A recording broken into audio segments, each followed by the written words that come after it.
దాదాపు 40-50% ఇళ్లలో.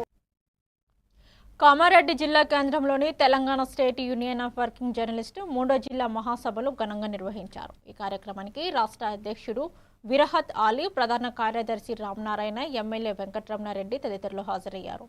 జర్నలిస్టుల సంక్షేమం కోసం ప్రభుత్వం ఇచ్చిన హామీలను అమలు చేయాలని, అర్హులైన ప్రతి విలేకరికి అక్రిడిటేషన్తో పాటు ఇళ్ల స్థలాలు కల్పించేందుకు యూనియన్ కృషి చేస్తుందని నాయకులు తెలిపారు. అనంతరం జిల్లా అధ్యక్షుడిగా రజనీకాంత్, ప్రధాన కార్యదర్శిగా రాజేష్తో పాటు నూతన కార్యవర్గ సభ్యులు ప్రమాణ స్వీకారం చేశారు.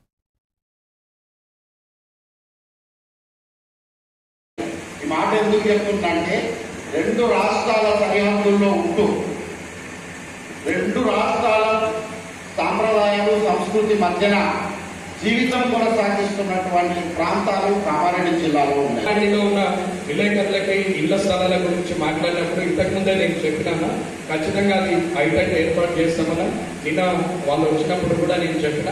కానీ యూనియన్లని కాకుండా మొత్తం మంది కలిసి ఒక నిర్ణయం తీసుకుంటే నేను దానికి సపోర్ట్ చేస్తామని చెప్పిన.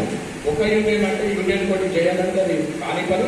మాటిస్తే నేను అందరు రాజకీయ నాయకులు లెక్క అవుతా కాబట్టి నేను ఉన్నది మాట్లాడతా కాబట్టి పత్రిక విలేకరులు ఎన్ని యూనియన్లు ఉండవచ్చు, అందరూ అందరికీ అంటే వాళ్ళకు అందరూ